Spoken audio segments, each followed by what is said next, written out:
नमस्कार। तो आज हम डिस्कस करेंगे एचपीएसएससी का प्रीवियस पेपर और इसका हम एचपीजीके का सेक्शन जो है वो डिस्कस करेंगे और डिटेल से डिस्कस करेंगे ताकि आपको जो है आपके आने वाले एग्जाम्स में हेल्प मिल सके, जैसे भी पहले भी मिलती रही है। इसे पिछले कल हमने डिस्कस की थी एचपीजीके ही, परंतु हमने जो जगमोहन बलोत्रा की द वंडरलैंड किताब है वहाँ से जो था वो एमसीक्यू बेस्ड क्वेश्चन डिस्कस किए थे। चैप्टर वाइज आपको पता है हम डिस्कस कर रहे हैं, तो पार्ट 4 कल हमने डिस्कस किया था। 73 क्वेश्चन देखते हैं यहाँ पर क्या पूछते हैं। यहाँ पर पूछा गया है which of the following district is are part of new Himachal Pradesh. तो हिमाचल प्रदेश का ऐसा कौन सा जिला है निम्नलिखित में से जो नए हिमाचल का भाग है। अगर हम बात करें न्यू हिमाचल और ओल्ड हिमाचल की, तो काफ़ी लंबे टाइम के बाद हम इन चीज़ों को रिवाइज कर रहे हैं। देखो, हिमाचल को ना दो भागों में डिवाइड भी कर दिया इन्होंने, एक न्यू हिमाचल एक ओल्ड हिमाचल। तो न्यू हिमाचल में कौन कौन से डिस्ट्रिक्ट आते हैं आपके यहाँ पर। यहाँ पर आपका एक तो कांगड़ा आ गया, दूसरा आपका कुल्लू भी यहाँ पर आता है, तीसरा आपका लाहौल स्पीति भी यहाँ पर आता है, चौथे नंबर पर आपका हमीरपुर यहाँ पर आता है, ऊना यहाँ पर आता है। तो ये 5 डिस्ट्रिक्ट इंपॉर्टेंट आपको याद रखने हैं। बाकी इसका सही आंसर होगा option D, all of these. ये तीनों के तीनों जो हैं वो न्यू हिमाचल में आते हैं। मैं एक बार फिर से रिवाइज कर देता हूँ मैंने क्या क्या बताया। एक तो कांगड़ा हो गया, एक कुल्लू हो गया, एक लाहौल स्पीति हो गया, एक हमीरपुर हो गया, एक ऊना हो गया। ये जो है आते हैं न्यू हिमाचल में। तो ये आप न्यू हिमाचल के बारे में याद रखिए।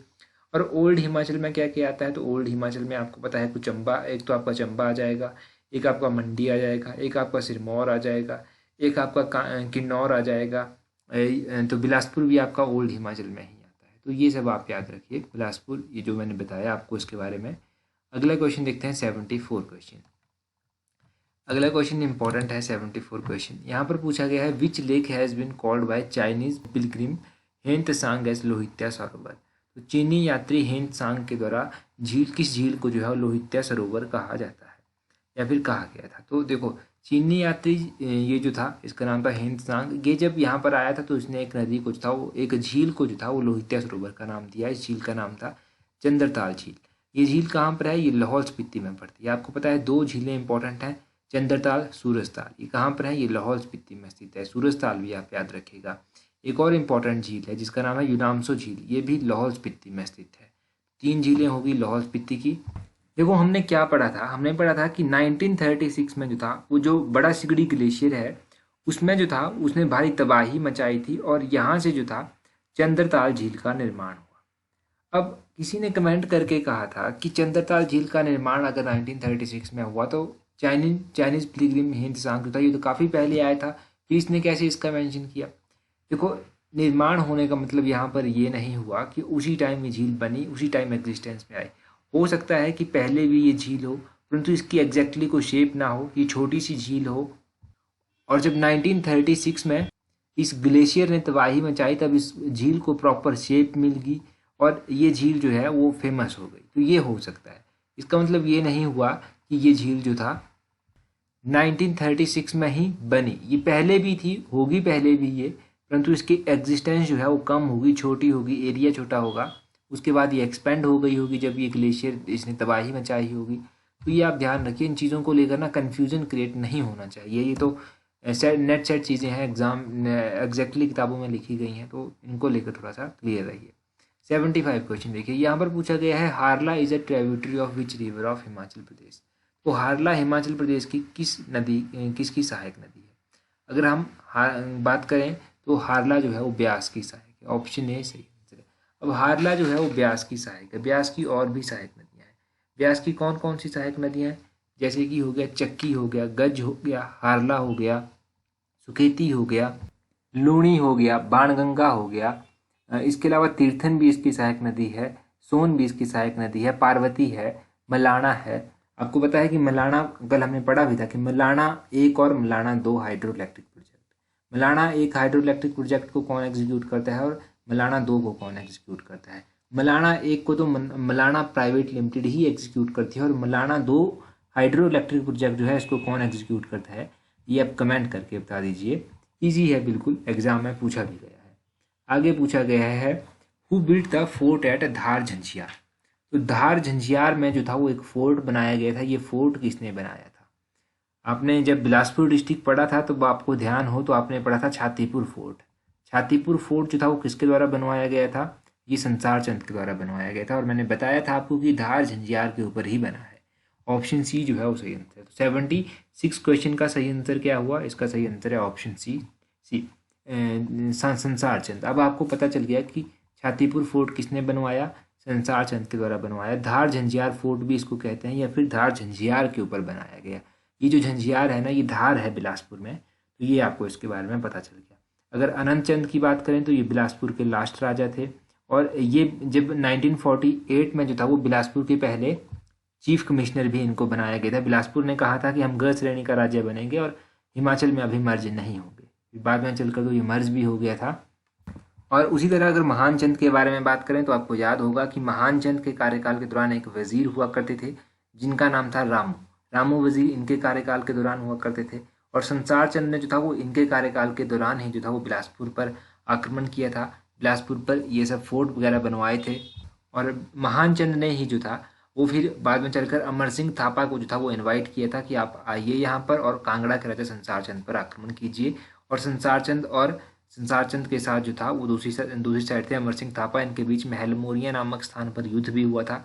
महलमोरियाँ जो है वो हमीरपुर में पड़ता है, और महान चंद की मृत्यु जो था वो 1824 में हुई थी। ये सब आपने महान चंद के बारे में ऑलरेडी पढ़ रखा है, पार्ट 1 में या पार्ट 2 में हमने ये डिस्कस किया होगा जब हमने ब्लोकरा किताब डिस्कस की थी। आगे क्या पूछते हैं, आगे पूछते हैं, अच्छा अगर अगला क्वेश्चन देखें 77 क्वेश्चन, यहाँ पर पूछा गया है which britisher played a great role in forming alliance with chief of Hindur and Kahlur against Gorkha. तो देखो ऐसे कौन से महान ब्रिटिशर थे जिन्होंने गोरखाओं के विरुद्ध हिंडूर और कहलूर के सरदारों के बीच जो था वो संधि करवाई थी। तो ये जो हिंडूर था, हिंडूर आपको पता है नालागढ़ को कहा जाता है, और कहलूर आपको पता है बिलासपुर को कहा जाता है। तो नालागढ़ और बिलासपुर इन दोनों के बीच में जो संधि करवाई गई थी वो करवाई गई थी डेविड ऑक्टरलोनी के द्वारा। डेविड ऑक्टरलोनी ने करवाई थी, और क्यों करवाई थी, ताकि हम गोरखाओं के अगेंस्ट जो है वो जाकर लड़ सकें। तो यहाँ से आप एज सच यही याद रखिए। अगला क्वेश्चन देखते हैं, a famous cave temple Deotsidh is located in which district of Himachal Pradesh. तो हिमाचल प्रदेश के किस जिले में सुप्रसिद्ध गुफा मंदिर दियोटसिद्ध स्थित है। दियोटसिद्ध आपको पता है कहाँ पर स्थित है, ये है हमीरपुर में स्थित। ऑप्शन सी जो है वो सही आंसर है। अब हमीरपुर में स्थित है दियोटसिद्ध। बाबा बालकनाथ जी का मंदिर कहाँ पर है, ये भी दियोटसिद्ध में स्थित है। ये मेला कहाँ पर लगता है, बाबा बालकनाथ मेला, तो ये जो है ये दियोटसिद्ध में ही लगता है। और अगर आपसे पूछ जाए कि हमीरपुर में और क्या क्या है, तो हमीरपुर में आपको पता है गसोटा मेला लगता है हमीरपुर में। गसोटा मेला हमीरपुर में लगता है। एक एग्जाम में क्या पूछा गया था कि हमीरपुर की स्थापना किसने की थी, तो हमीरपुर की स्थापना राजा हमीर चंद के द्वारा की गई थी। हमीरपुर में नदौन भी एक स्थान है। नदौन कौन सी नदी के किनारे स्थित है, नदौन ब्यास नदी के किनारे स्थित है। हमीरपुर में जो है वो एक इम्पॉर्टेंट परियोजना भी स्थित है जिसके बारे में हम कई बार डिस्कस कर चुके हैं। उस परियोजना का क्या नाम है, इस परियोजना का नाम है धौला सिद्धा परियोजना। ये जो धौला सिद्धा परियोजना है ये कितने मेगावाट की है, ये 66 मेगावाट की परियोजना है, और ये कहाँ पर है, ये हमीरपुर में है। ये परियोजना जो है ये बनाई जा रही है। इस परियोजना में कहा गया है कि 40 वर्षों में जो है वो 461 करोड़ रुपए की निःशुल्क विद्युत आपूर्ति जो है वो हिमाचल प्रदेश को यहाँ से होगी। और ये ध्यान रखिएगा आप कि ये परियोजना जो है ओवरऑल जो है वो 304 मिलियन यूनिट विद्युत जो है वो उत्पादन करेगी। तो ये आप हमीरपुर के बारे में इंपॉर्टेंट क्वेश्चन याद रखिए।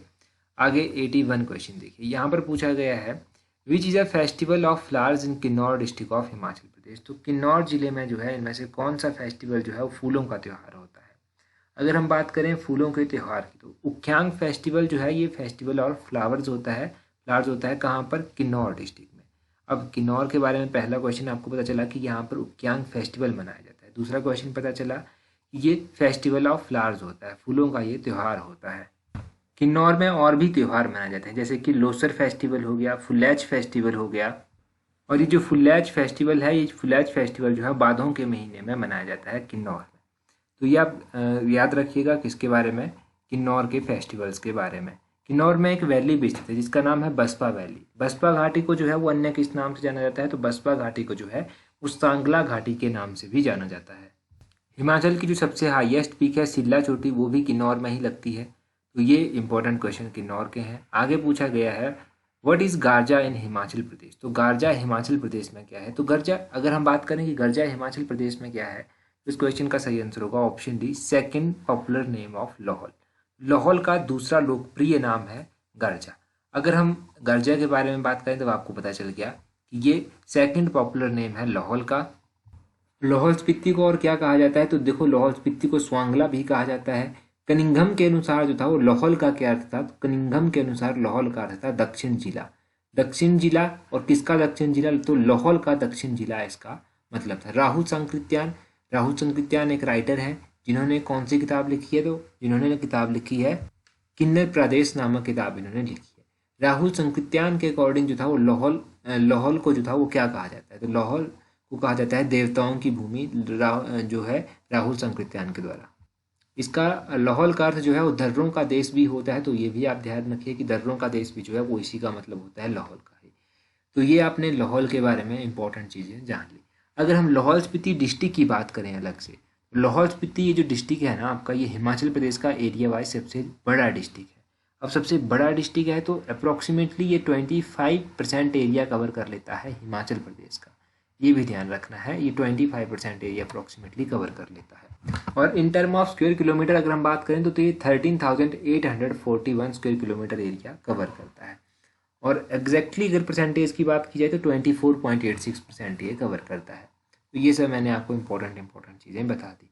यहाँ पर पूछा गया है which is the only economic mineral of Mandi district of Himachal Pradesh. तो मंडी का एकमात्र आर्थिक खनिज जिनमें से कौन सा है, तो मंडी में आपको पता है कि खनिज पाया जाता है जिसके लिए मंडी को जाना भी जाता है। तो मंडी में रॉक सॉल्ट जो है वो पाया जाता है।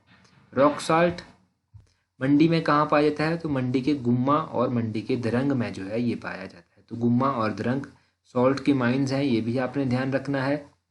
और अगर हम मंडी की बात करें तो देखो मंडी में भेड़ प्रजनन फार्म भी स्थित है। मंडी के नगवाई में जो है ये भेड़ प्रजनन फार्म जो है वो स्थित है।